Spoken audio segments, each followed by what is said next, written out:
ஒரு சிறந்த ஒரு துவா இருக்குது, ஒடுக்கத்து புதனில் ஓதக்கூடிய துவா. அந்த துவாவையும் நான் உங்களுக்கு ஓதி காட்டுறேன், அதையும் ஒரு முறை ஓதிக்கோங்க. நம்ம இந்த தொழுகையை லுஹருக்குள்ளே நீங்கள் தொழுது முடிச்சிட்டிங்க அப்படின்னா சிறந்தது அப்படின்னு சொல்லப்படுது. இன்னும் இந்த பதிவை லேட்டாக தான் பார்க்குறீங்க அப்படின்னா ஒன்றும் பிரச்சனை இல்லை, இதை மகரீபுக்கு நீங்கள் செய்யுங்க. ஏன்னா மகரீபில் தான் லட்சக்கணக்கான தீமைகள் இறங்குது அப்படின்னு சொல்லப்படுது.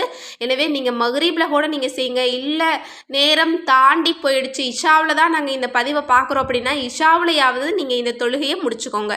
இப்போ அந்த தொழுகை எப்படி தொழுகணும் அப்படின்னா நல்ல முறையில் ஒழு செஞ்சுட்டு 4 ரகாத் இஸ்திஹாரா அப்படின்னு சொல்லி நீங்கள் தக்பீர் கட்டிக்கணும்.